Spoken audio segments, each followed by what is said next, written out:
Today's podcast is brought to you by Blue Canary. The bird has landed on beautiful Bainbridge Island, conveniently located at 499 Madison Avenue. ASE Master Technician Clint Ramsey brings over 15 years of experience, award-winning diagnostic skill, and a desire to reinvent the automotive repair experience. Schedule an appointment online at bluecanary.biz or call them today at 206-451-4220. I'm Maria Metzler, the Executive Director of Helpline House. The global pandemic has affected us all differently. If you or your neighbors need food assistance, mental health counseling, rental assistance, or Parks and Rec vouchers, please reach out. Helpline House can help in many ways. Find us on the web at helplinehouse.org. It's what we do. Neighbor helping neighbor.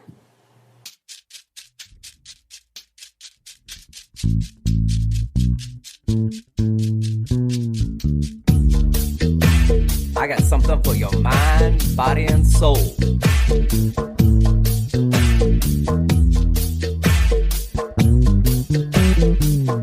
I got something for your mind, body, and soul.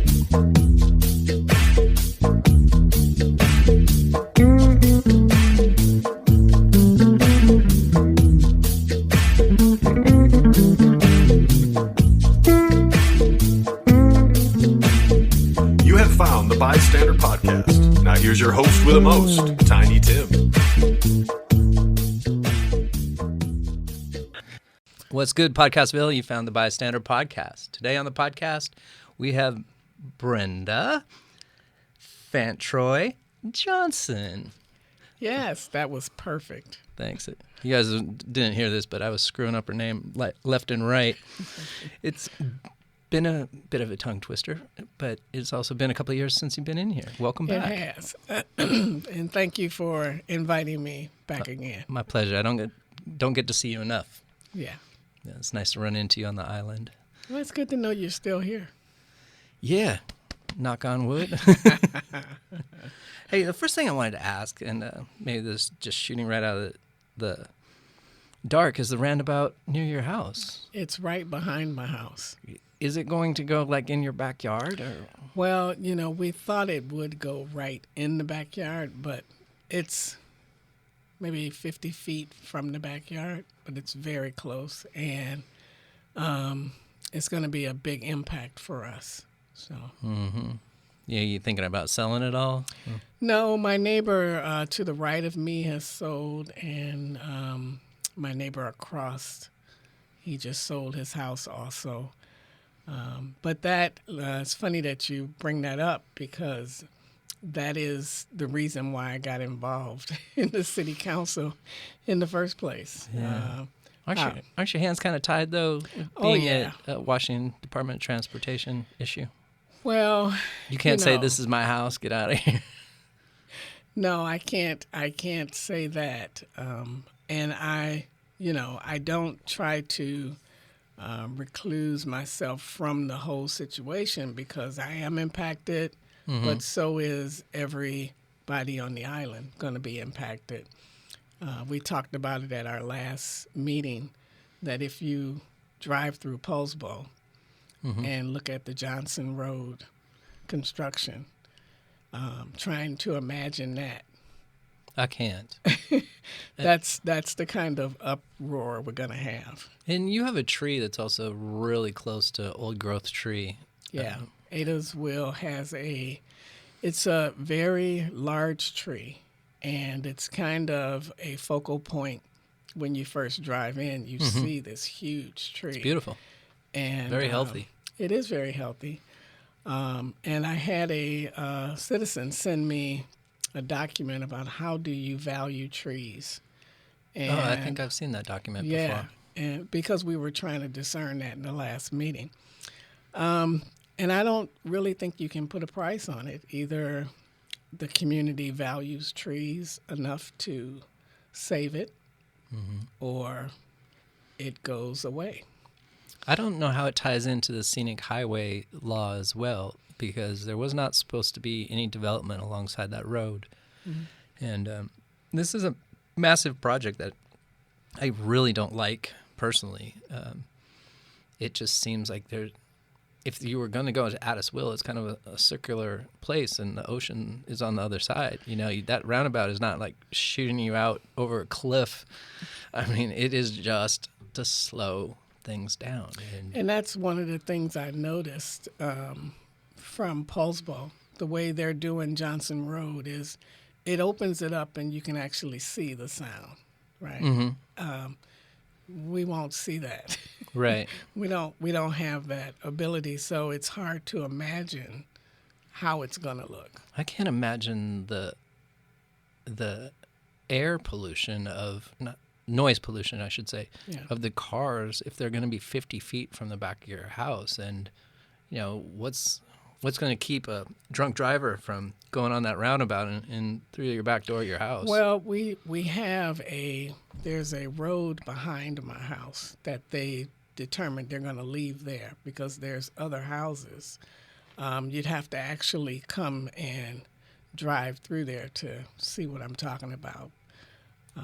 And so it impacts the back of my house, but also these other cottages that are further down the road. Mm-hmm. So there's a road between my house and 305. Mm. And that was the road that, because all of the partners have to get together for this roundabout. That's PSC, Comcast, and any other provider that's providing anything there. Mm-hmm. And PSC came through, and there's poles that they're going to have to lay out that's going to go across the highway. Right now, they go across this road, this access road. And that, the last time they came out, it shut down the whole island because they stopped the traffic on 305 going both ways. And I'm never going to get off this rock once that project starts. Right. And it was a series of unfortunate events for me because I was able to get out on 305, but because traffic was stopped both ways at the bridge, you couldn't. I got out and it was clear all the way through Poulsbo, but it was backed up on the side coming toward Winslow, and a car shot out at Lamolo and ran into my car. Knocked me up on the berm. Yeah, it was a pretty significant accident. And I probably owe an apology to the project manager of PSC because I was in the emergency room. And I had called him before I left telling him that you can't stop traffic like that. We have ferries that are coming and people need to get to and from. There's a huge push every 40 minutes, yeah. And so he called me back while I was in the hospital. And I think I probably gave him a piece of my mind, but so I owe him an apology. But do you remember that guy's name? Yeah, but I'm not going to say it here. He may or may not be there anymore because everybody on the island complained. Yeah. And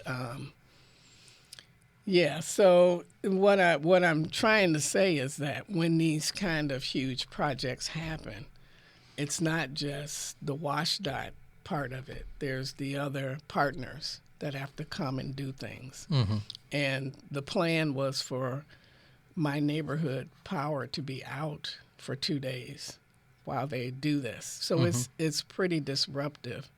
And the point that I was trying to make to them was that, you have to partner with the people that are going to be impacted. And you have to let us know. And they weren't communicating with us at all. And that was my biggest complaint. And the reason why I got involved in all of this, because at first the roundabout was going to be on the other side, so they didn't notify my side about it. By the time it got switched over, it was a done deal, and we couldn't weigh in. It was too late. And then there was the issue of the fences, my back fence and my neighbor's back fence. WSDOT came out and plotted where, the lines are as far as property. So we were under the impression that we were going to, well, they actually told us that they were going to tear down our fences. And that was the wrong information because they decided that, no, they're not going to tear it down. But it was too late. My neighbor had already removed his fence, and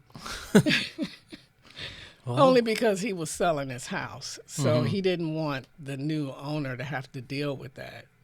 So he took his fence down and built another one further up on his property. But it's all been just a communication nightmare. Yeah. And so I met one of your neighbors when I was getting my vaccine, John Reeves. yes. Yeah, good guy. I was wondering, is that neighborhood on sewer, public sewer or well? No, we have a well. So and that was... will they be putting in a sewer system as well? No. How can they do that? They cited that, I thought, why they couldn't do it at Day Road because there was not sewer. Right. But they can do it at your house? Well, at first, the neighborhood, we were really kind of confused about how they were going to do it because the plans didn't even have our well on it, right? It was like, well, no, if you do it right here, our well is right there. Yeah. And so then after meeting with them again, it was determined that, well, maybe they could move our well or give us a new well. So everybody in the neighborhood was on board with that. But what it turned out was they decided to move the roundabout a little further so as not to impact our well. All right. Thank you for giving me more information. It's a very frustrating project. I probably for got me. too much information on that. No, it's affecting you. You said very nicely that it affects everybody on the island, but I think it has a lot of effect on your home life. Well, and, a couple of the council members came out because there's neighbors on the other side of me, on the other side of 305, that it's really going to impact. It's where they're going to put a retaining pond. And then further back on Port Madison at that roundabout, it impacts one of the neighbors there. They're putting up... Are they going to put 2 roundabouts? Yeah. This is the first I heard of it. The plan was to have a roundabout at Day Road, Right. roundabout at Port Madison, and a roundabout at Ada's Well, Johnson, the casino. They were supposed to have one. Then Johnson Road. And this was a plan to move traffic more safely and swiftly from the ferry all the way through Poulsbo. I have an idea.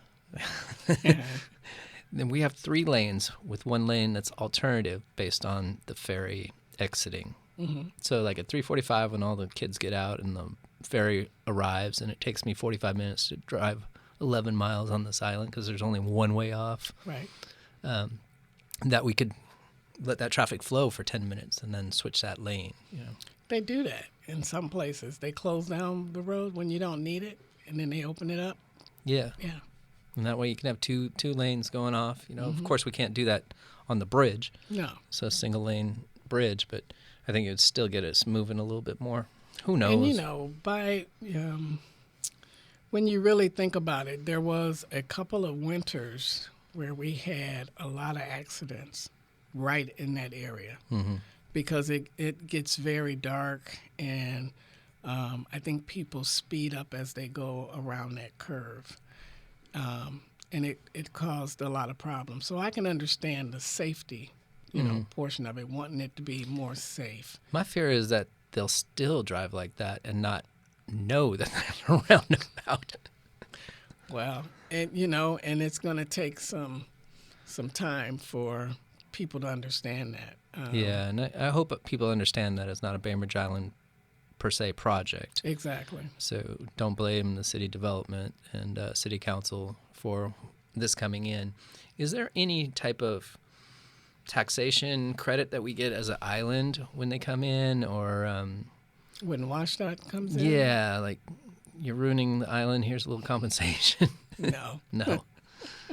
Okay. Not that I know of. I could be wrong. I'm still very new at this. Yes, you are. Our mayor left the island, and he went to Walla Walla. Yes. Shout out to you, Cole. I know you're not listening because You got better things to do. But you took his seat on the city council. I did. Can you review that for the listeners a little bit of how that happened in the process? Well, when Cole decided to vacate his seat, the city put it out to the community that the seat was vacated, and they were looking for applications for appointment. And so I was asked to put my application in by a couple of people. Joe Dietz was one. Leslie Snyder was another. At the time, I was a member of the Race Equity Task Force. That's where we met when you we were all trying to get that off the ground a little bit. Yeah. And I thought, well, what I really thought was, okay, let's see if this is going to work. And that's the way I kind of view things when I decided that I wanted to start climbing mountains. It was pretty much the same way. It's like, okay, this is new. Let's try it. My husband and I were just talking about this today. When opportunities that are really far out present themselves, you really have to take the risk and say, okay, I normally wouldn't have decided to do this, but because now it's being presented to me, on a spiritual level, the way we think is that, okay, somebody's opening a door for you and you need to step through it and see what happens. See what's on the other side. That's right. And to see, how you can be of service and how you can be used. And that's the way I kind of went with it. So I'm going with the flow. Was there a lot of people that applied?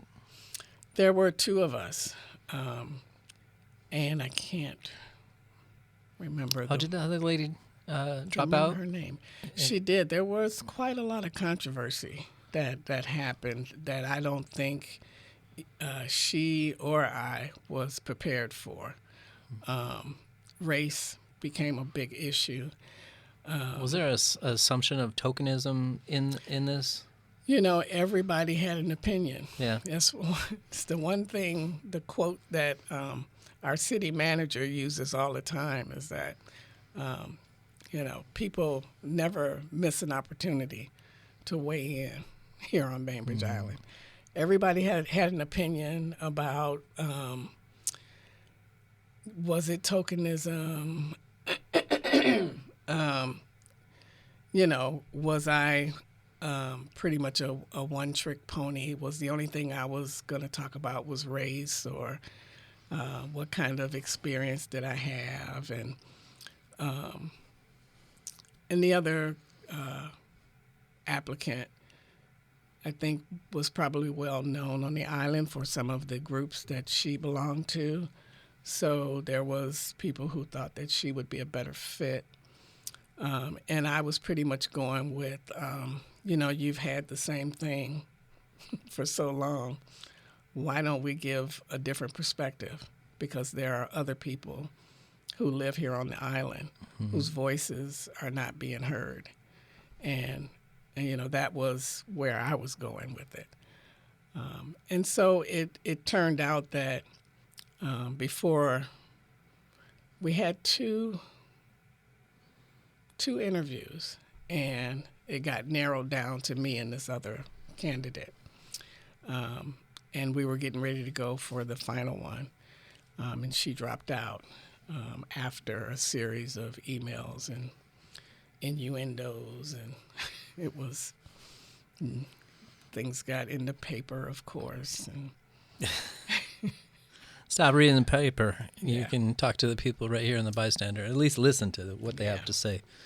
When you get it straight from the person's mouth, which is And better. I love the paper, but we can't legislate from the paper. Right. We just can't do that. Well, I was just talking to Rasham earlier, and I was telling her it seems like it's a mob mentality when it comes to the newspaper. Yeah. There's so little in the paper, and there's not a bunch of feel-good stories about this group, that group, or kids, or accomplishments, and then it's all salacious and nonsensical. Well, I love the way they take out the comments from the city council meeting and they place them wherever they like in the article. I've That's seen not interviewing somebody. I've never been interviewed by the paper. No, I remember a couple of weeks ago, according to this email, and then the story was huge, and the email was just like one sentence. Yeah, so like, that's not journalism. That's not. I'm not saying I'm a journalist. I'm a hack for sure. But at least I take the time to talk to people, face people straight and up. I've always said that I'm very open. I'm approachable. If you have questions, just call me up and ask me. If I can answer them, I will. If I don't know the answer, I'll have to do some research and find out for you. Yeah.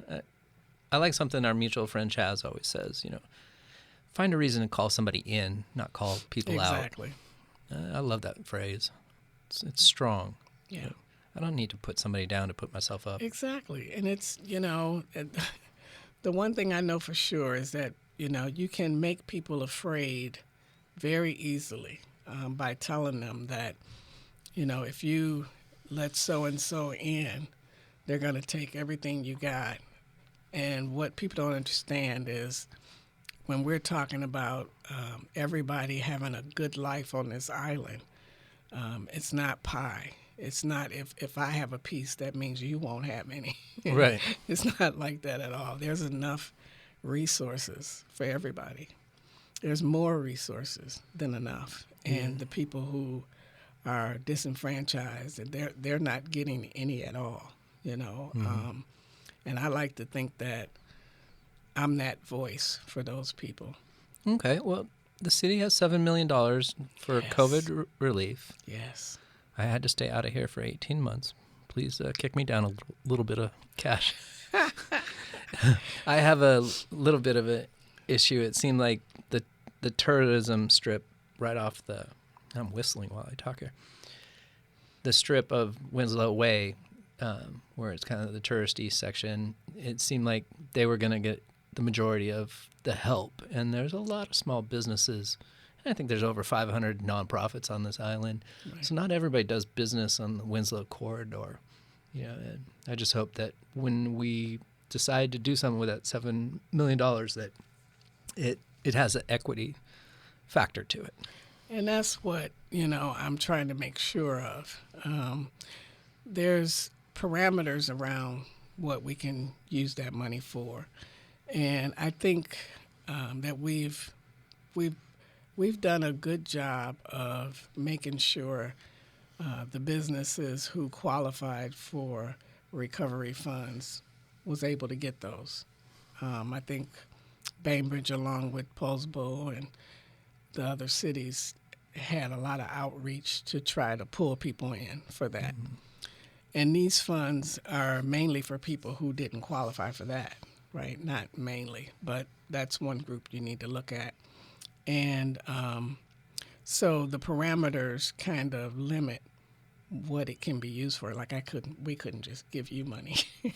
But you can subscribe on patreon.com/the BISTANDER Podcast. But and the thing about those ARPA funds is that they have to be used for big impact, long lasting kind of benefits. Mm-hmm. And they have to follow those guidelines, right? And so one of the guidelines is for sewage plants and wastewater treatment plants. And so when you filled out my questionnaire yesterday, and that's exactly where I thought it should go to: mobility, water, and sewer. Yes, that's a big one because, every time it rains, we know we have an issue, and we don't know. But it barely rains in the Pacific Northwest. Right. And when that happens, we keep saying, well, we got these studies that say we need to do this and we need to do that, but we don't have the money to do it. So right. I don't want all the oil and gas off the road to just wash into the ocean. I already feel the ferry is a huge polluter. I'm glad they're going to electrify it, but we've had red tide ever since I lived here for 10 years. And, I see these clams out there on Wing Point that are, sizes of football. Like they're on steroids from some. And then we have all the meth in the salmon now. And, sewage causes a lot of issues. And it needs to be dealt with. And we have a state-of-the-art sewage processing plant here on the island. And it still has issues, even if it's one of the best in the country. Well, it is, but I think eventually once we get this flow of money in, that we'll be able to, be much better be able to control it much better than we're doing. So my ideas, Tell me. We were asked to give a short list, and, I'm all for affordable housing, right? And so it took us 2 times to look at that because we were given information that said because of our census status, we couldn't use the money for affordable housing. But we found that wasn't true, reading through the act. Why would the census say that you couldn't do that? And did we even have a census during COVID? Not at that time. We didn't. We had the old numbers. We just got the new census numbers out. But so what it actually said was that if you had used some of your general fund money for COVID, you could replenish that, at least $2 million of it, and use it for whatever you want to use it for. So we can spend up to $2 million on affordable housing. So would any of that money be open to like Bainbridge Prepares because they did such a great COVID vaccination deal? Well, I think it wouldn't fall up under a long impacting kind of deal. It probably, you can use it for anything, but I don't think that was even on the short list. Oh. Some of the other items was for child care providers who had to, be frontline, like grocery store workers, and they didn't qualify for any of the previous recovery money. So I thought that would be a good deal to try to help them out because you can't work and you can't do anything if you don't have child care, right? So the affordable housing piece, the child care piece, and then there was a piece about helping to, we want to bring more medical providers on the island. We don't, since... I know a cop station that would fit right into a medical building real easily. That's I've heard about that, and that's you just mentioned that. I just read the city manager's report, and he has a video that he's going to be bringing it up at one of the meetings. I just glanced over it, but that's breaking news, if you will. Trying to get the discussion back on the table because the old police station is so inadequate. Yeah, to say the least. Yeah. So we have this money, and we've asked the public to weigh in. We've also asked some of the committees to weigh in, the Climate Change Committee, the REACT Committee.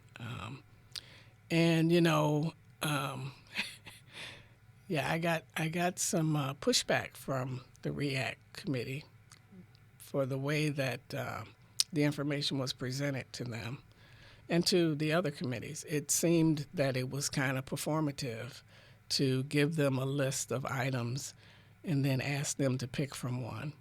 Oh, yeah. It was more of why couldn't we be in the beginning to create the list? And that's a question that they're going to pursue with the city manager. You find that fair? I do find it fair. I don't like somebody giving me a list and say pick one. I'm like, where's the master list? Mm-hmm. And I know that it took us a while to get to where we are, and staff did a lot of research to narrow it down. But those just are the kind of questions that the city should be prepared to answer. Why didn't? Why wasn't? People always want to know why. So, what was the first stumbling block after taking your seat on council for you, what was something that you just never saw coming that you were surprised by or not prepared to deal with? I don't know that I was surprised by a lot. I think for me, what has happened, and I think the reason why I'm enjoying what I'm doing is because I'm learning so much about the city. Yeah. I'm learning things that I didn't know I was interested in, like about our aquifers and where the water really comes from. I'm still a little confused just the pool of water about the in there. aquifers.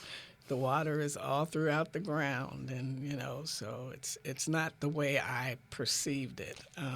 We had a real in-depth presentation on that, and that was, I'm just a nerd at heart, and I like people to explain to me. That's a tough one, though, because I've been trying to understand the Shoreline Management Act and what's needed right now, and it's a tough one.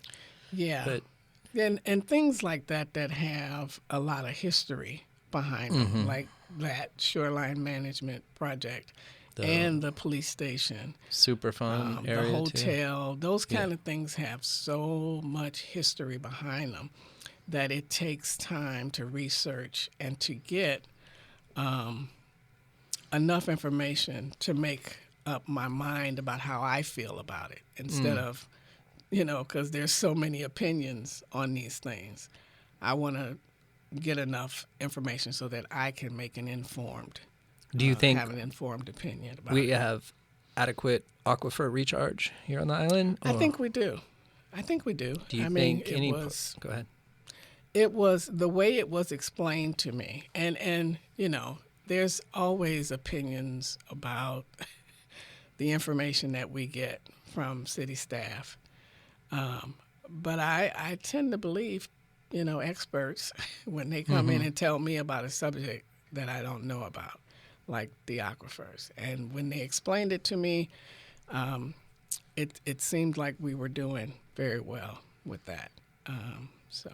Some people say that the aquifer science was flawed and not by a hydrologist, which then led to the writing of the critical area ordinance. So that's where my cloudy little area comes. Is it pseudoscience or real science? And do I trust this guy as an expert or that girl as an expert? What does my own information tell me? Right. And that's what I mean. You have to have enough research. You have to be curious. Yeah. And you have to keep digging. And, what we find out today may be different tomorrow. It doesn't mean that somebody just blatantly tried to lie to you. You know what I mean? It's just bad information. It's kind of like how we got our times mixed up. It's like, I wasn't sitting here thinking, oh, he's just blowing me off. Right. Why would you do that, No, I'm always curious, and that's a big reason I do this show is I want to learn more about city activity and how it affects my neighborhood and my family and such. Yeah, but people are so afraid of being accused of being wrong. I will admit if I am wrong, and I can only weigh in on the information that I have, right? So if that information changes, then I reserve the right to change my mind about it. Yeah. I mean, Joe Dietz did that when he voted for the bridge to nowhere over 305. He came on here saying that, I'd never vote for that. And then a couple weeks later, I was like, I'll vote for that. I'm not calling him, but and I don't his reply to me was, I learned more about it, and now I feel differently. Yeah. And everybody should have that right to do that. Absolutely. It's all part of the debate process. You tell me your side, they tell me their side, and I'm going to see which one I think is the way to go, based on. And what people leave out a lot is, what does the community want? Right. It's not just my opinion, but what does there's 25,000 other people that would like to weigh in, and it impacts everybody. Whether they feel like they need to say something about it or not, it's going to impact them in one way or another. You brought up affordable housing. there's a million opinions on affordable housing, and is this a 1%er type area, and can it ever be done? And I think where I lie on affordable housing is school funding. Like, if young families can't afford to live here with children, we're going to lose more and more funding for our schools, because it's all based on a head count, unless we can change that code to say that school gets X amount of dollars regardless if there's 5 kids in it or 600 kids in that class. So that's where I feel like affordable housing can make the biggest impact, because we're constantly losing children off the island. Yeah, we're having a big problem with that. And you know, in these COVID times, we've seen a lot of impacts, period. Women who are no longer in the workforce, you know, who've decided to just stay at home and teach their kids for whatever reason. And, you know, there's always this scare around sending your kids to school. People are worried. And I think They should be. Yeah. Yeah, everybody should be worried. You know, the numbers are still going up. They're not going down. Yeah, and like 30% of the new cases are children now. Right. And that's scary for me as a grandmother. You know, every day I'm checking in with my daughter, you know, did you send him back to school? You know, I can't. Yeah, you can't take the emotion out of it, can you? I can't, you know, it's a personal issue, you know, and yeah, I'm a grandmother, but as my grandson's mother, it's really her decision, you know, so I can't like say, you know, you really shouldn't take him, because, you know, I'm not there to do the child care and to do everything that she needs to do for my grandson, who is also special needs. You know, it's a lot of work. You know, for she sure. is the bravest woman that I know for dealing with that.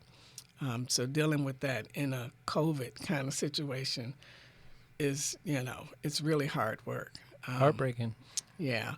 So we're losing kids, and we're losing good people because they can't afford to live here. And, you know, I don't know what the solution is, but I do know that it seems to me, there are a lot of people fighting this, whether they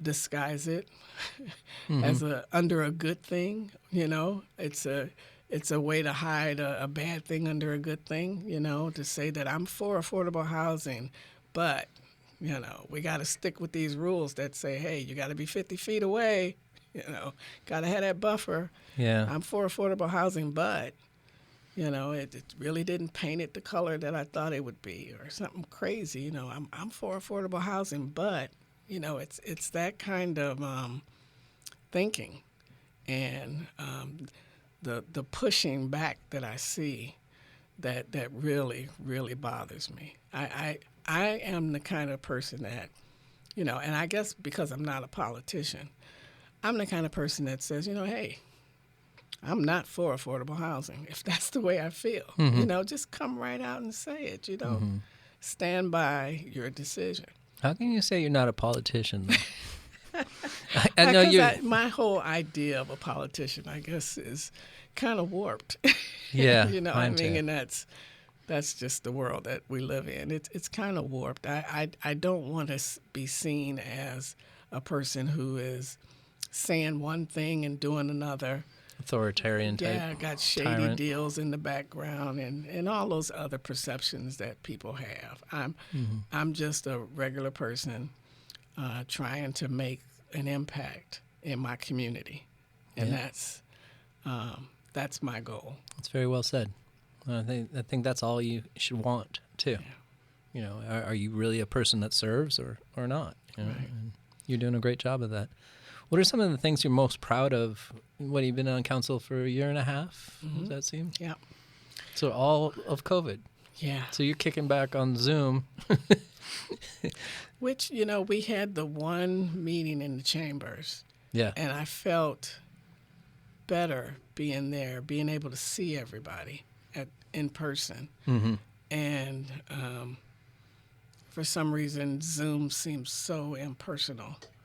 And it's kind of like being on Facebook, you can say whatever you want to say and nobody really cares, but it's something about being there and watching faces as they say things, because the one thing that really surprised me about being on council and the council in general was the way that people talk to each other.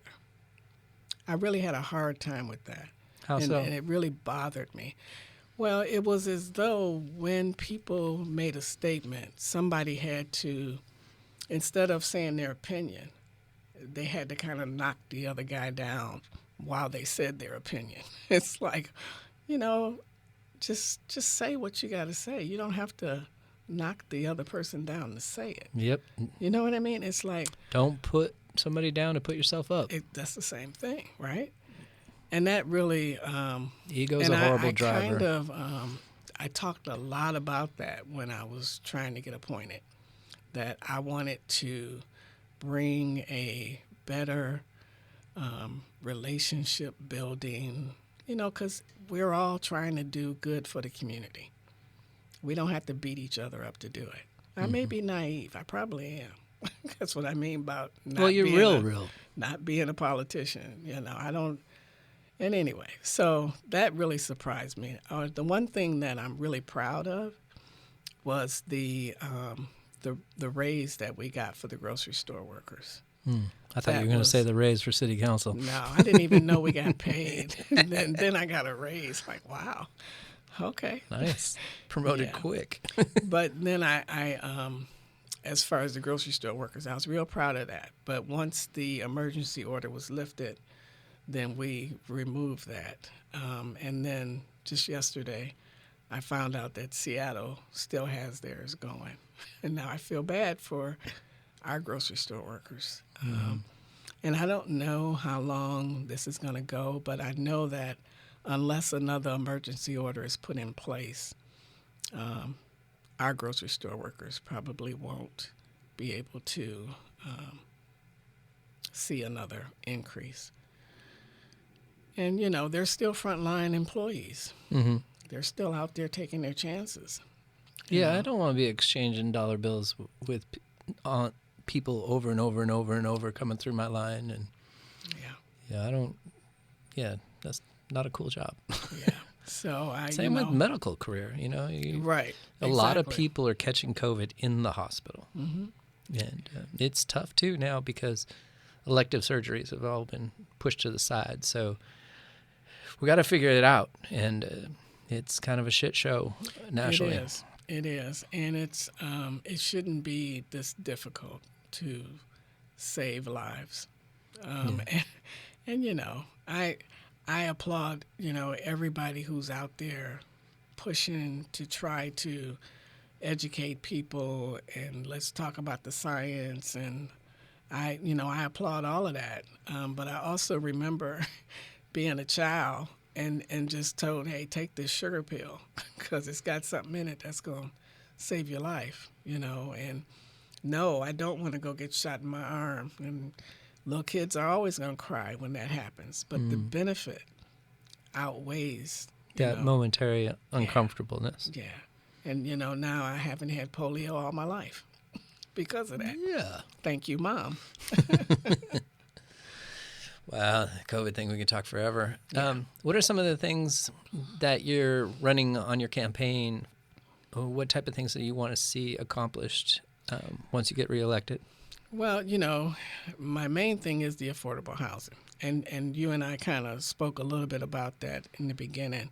I think that Bainbridge Island, city of Bainbridge Island, should get out of the business of trying to run affordable housing and leave that to our partners. They do it so much better than we do it.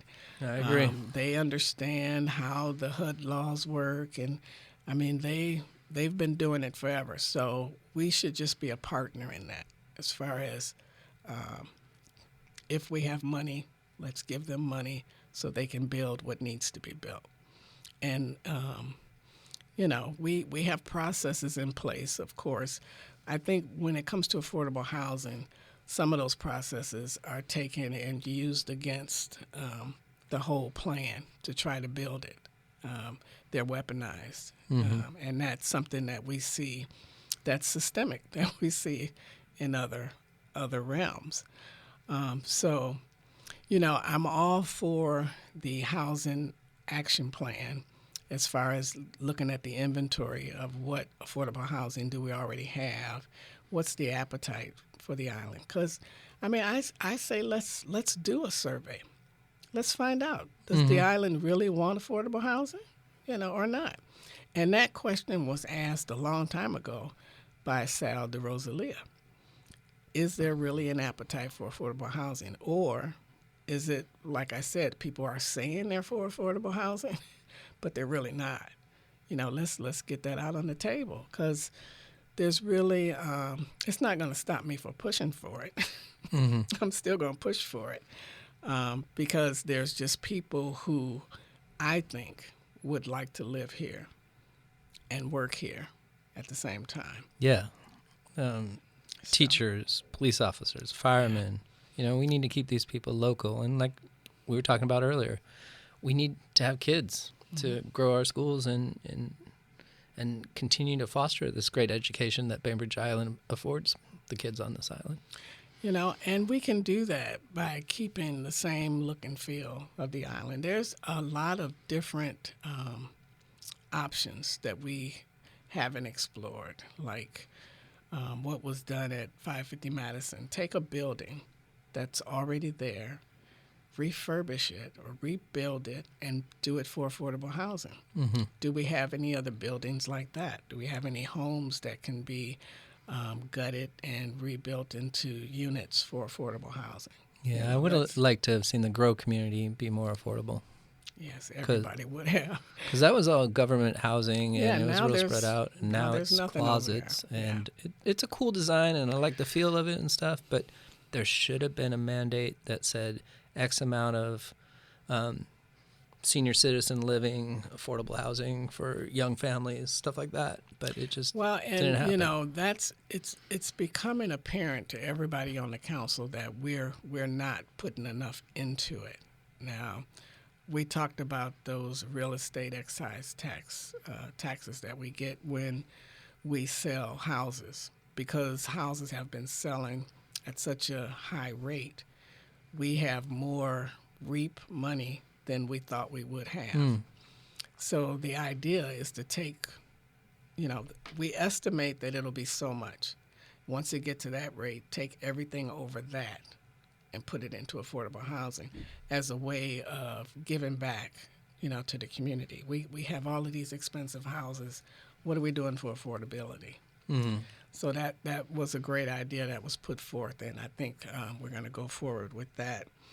But, one of the other things that I'm passionate about is sustainability and the Sustainable Transportation Plan. I'm on that committee as a liaison with Leslie Snyder. And, we're trying to build a network of transportation so that it's not all cars and it's not all buses. It's people who have wheelchairs that in their wheel scooters. You see them riding around town. They should be able to get around town and feel safe. It's all about safety. For me, I don't feel really safe riding my bike on 305. And it's funny how my perception has changed on that, because I used to think that was the most beautiful ride, which it was, that I had ever ridden, riding down 305. Scenic highway, yeah, beautiful. And then, you look at it now and you think about, because the traffic is so bad, all of the fumes, and the greenhouse gases, that's, so we... And so many people just pass through the island. It's just a street to go somewhere else, to the Olympics and Kitsap County. I'd like to see some data around that. And then I don't even know if I would trust it, because I'm so used to people manipulating data to just show whatever they want to show, Well, if they say it's half full or half empty, you just drink it. And it solves it. And that's it. Yeah. So, so that's another thing that I'm interested in. And we've put in a lot of hours, a lot of hard work to try to get trails and things networked together so that... The trail systems turned out great. Oh, they're doing a great job. Did you see when the goats were out there? Yeah, for sure. That's my dream, to retire as a goat farmer. It was relaxing just watching them, you know, and you know, people brought their kids to come and look, and then, you know, it's got to be fun, you know. We have a lot of ability to do some great things on this island, and it's great for everybody. You know, it's accessible for everybody, not just for a few people. And that's the mentality that I'm trying to get across, is that everybody lives here. Everybody loves Bainbridge Island. This is the reason why we moved here. So everybody should reap the benefits, and everybody should participate in the decisions that impact the entire island. Very well said. Yeah. What are some other things that you want to head up once you get reelected? Well, let's see. I'd like to get more involved in the climate change action plan. Climate action plan. Yeah, when I was on the Race Equity Task Force, I worked with them to try to incorporate equity into their tool. They have a tool. And the tool actually looks at projects to see if it's good for the climate, pretty much. And one of the components that had to be checked was it equitable? Is this an equitable project? And I really didn't want to turn that over. I wanted to see that through, you know, and I know that they're still working with REACT, and it's going to become, they're going to be able to see it all the way through, and I'm still going to be proud of it anyway. But yeah, climate action. Are you still participating with REN, Race Equity Network? I don't know if the Race Equity Network, I'm not participating if it is still around.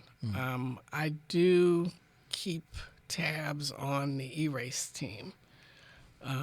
Tell people what that is.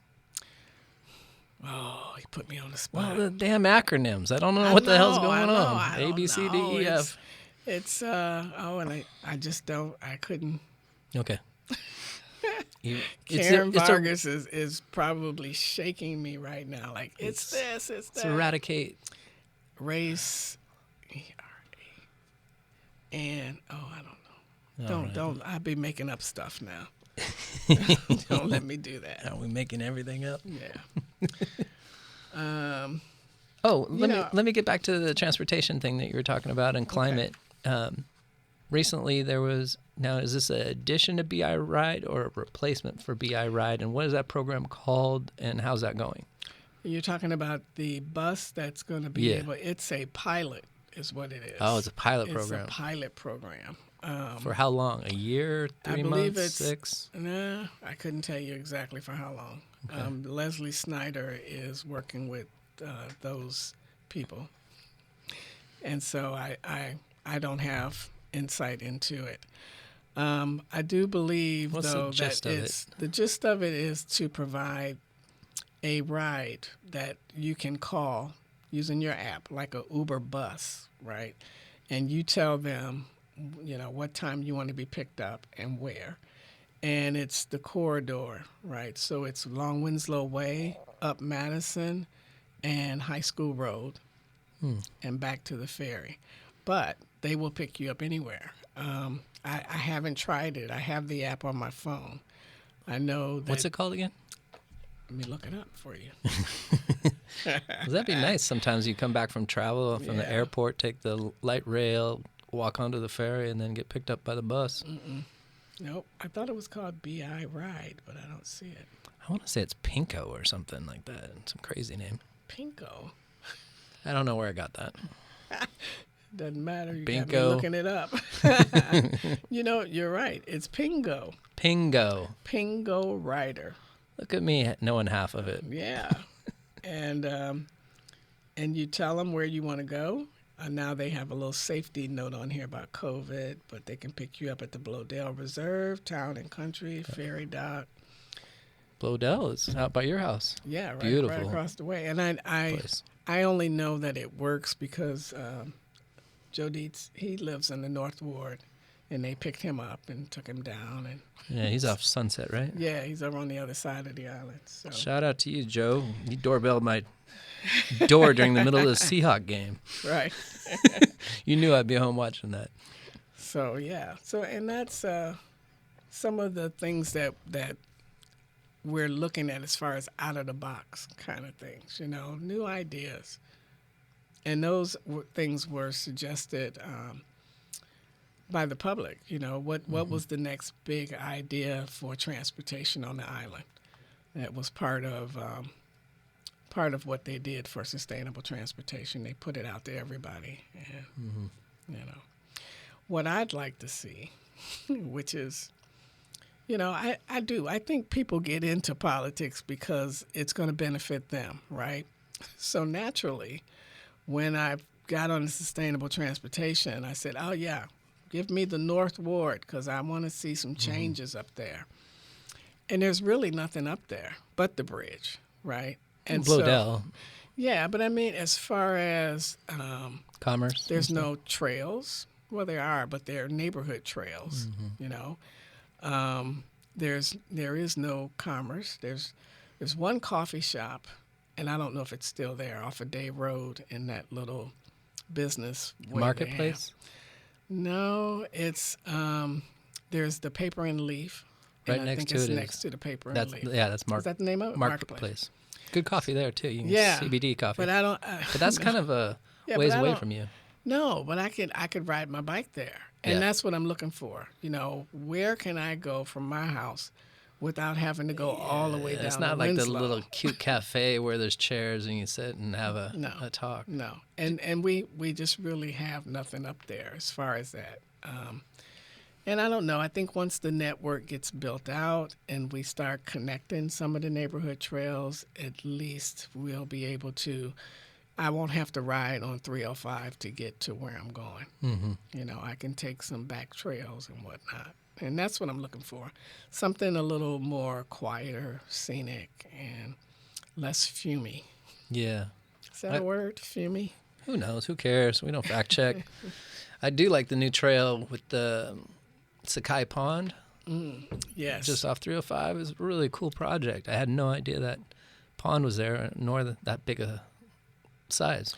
Right. I know the first time I saw it, I didn't know it was over there either. And it's amazing how 10 years I never found it. all these treasures, and there's other treasures that I hear about because I'm on this committee that I have yet to see. And so I bought 2 copies before I realized I had already had the book of Walking on Bainbridge. Oh, okay. And I still haven't walked, the trails. I would like to get a group of people and let's just go walk all of these trails. There actually is a group on the island that does that I know, but every they day. walk during the day. I have to work. Oh, see? Quit work. I don't know how people do it. Everything is during the day. The exercise classes that I want to take and Yeah, well, yoga. onboarding here, I want to do glass fusion projects and I want to do printmaking. And there's an onboarding class of safety before you get access to it. And never fits my schedule. So I'm sitting here in the Gloom Tomb, Studio 15, inside the Bainbridge Artisanal Resource Network with you, Brenda. And there's so many great things, the World Kitchen You and could have stuff came like that. out to my knitting event. I would have taught you how to knit. That's why I didn't come. I do want to ask you about a treasure by your house, though. Okay. And if you know the history, please share it because I just recently discovered it, and that's that harp house. Oh. Please tell me what that's all about. That's sad. The harp is gone. Yeah. It's gone. And it was when we first moved there, I guess maybe like 13, 14 years ago. Every now and then you could hear it. A little bit. Yeah, every now and then. And we would go down there and look at it, and we would have people come, to look at it because I guess it was listed as, one of those destinations to come and check it out. Why is it not a protected historical building? I don't know. There's something you can do on the north end. I can and go put a find coffee shop in it, and we'll do a little tour. It's kind of like on the cliff. It is. Yeah.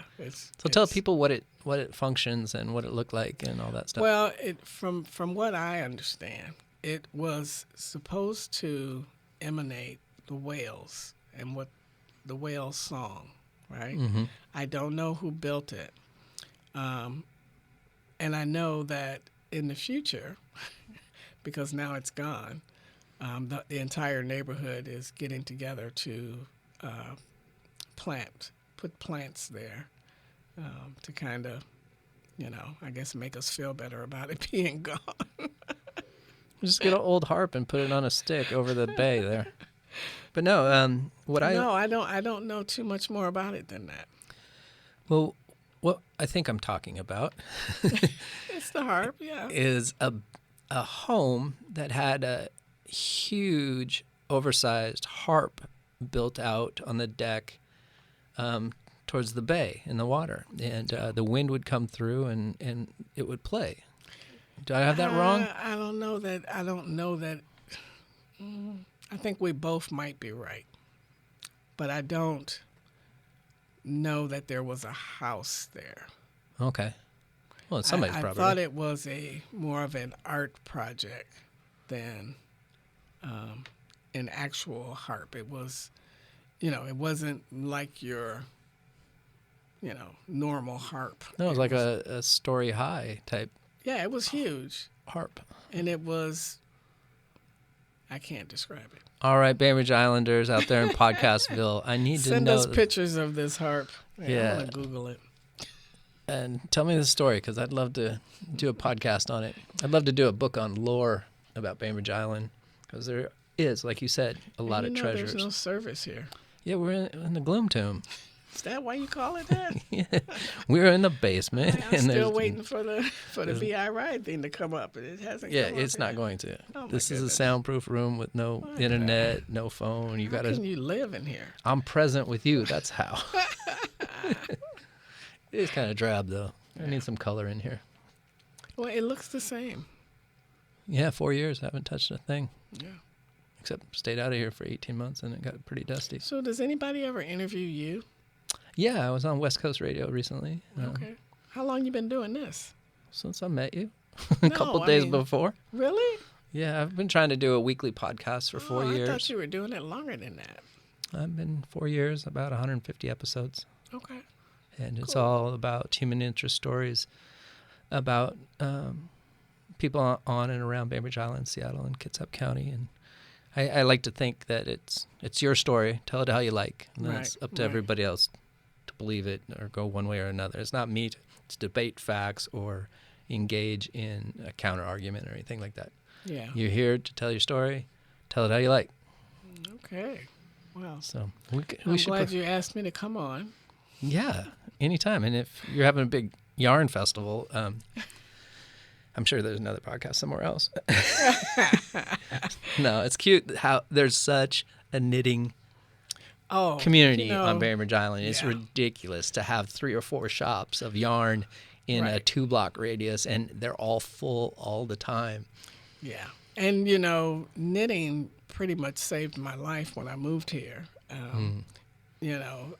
Church Mouse, they pulled me in and started teaching me stuff, and it was pretty much my first winter here. So they told me at work that, if you make it through the first winter without committing suicide. Yeah, because it is you'll be fine. Wet and gray in the winter here. Yeah, and so when they left for their online presence is what they're doing, Church Mouse.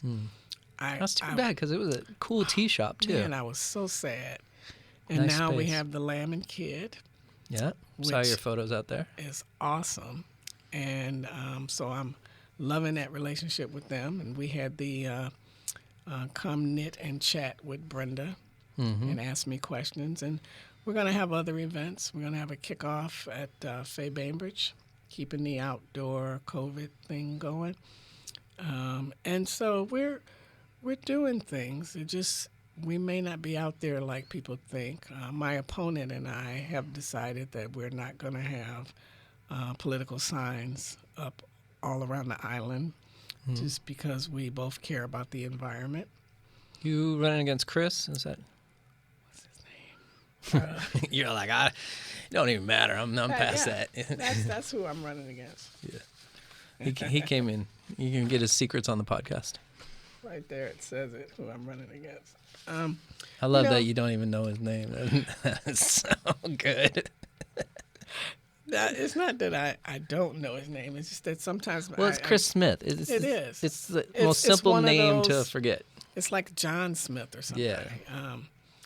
But I brought this specifically because I thought it was good information.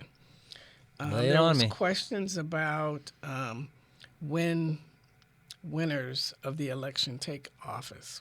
When are they specifically in office? Mm-hmm. And because my position was unexpired, as the term type, whoever gets elected to that office takes office immediately. And for members who are already on the council, if they get reelected, they take their office immediately. But if it's someone who's not already on the council, they have to wait until it's certified by Kitsap County, which means they take office November 28th or something like that, November 23rd. So I just thought that was interesting because I didn't know it before. So we should probably get out of here. Yeah. Where can people get a hold of you? You can get a hold of me at brenda4citycouncil.com. Okay. And do you have any cards? I got a bunch of cards if you want one. I know where to find you. I know where you live, your phone number, the whole shebang. Do you have any meet and greet, coffee, yarn type thing? Oh, I got one more question for you. Uh-oh. This is a yarn question, so you're going to love this. Well, you knit 2, and then you purl 1. That's always the answer. Knit 1. No, knit 2. Knit 2. Purl 1. All right. I'm going to give you my card anyway. Damn, that's an expensive card. No, this is made out of recycled cotton.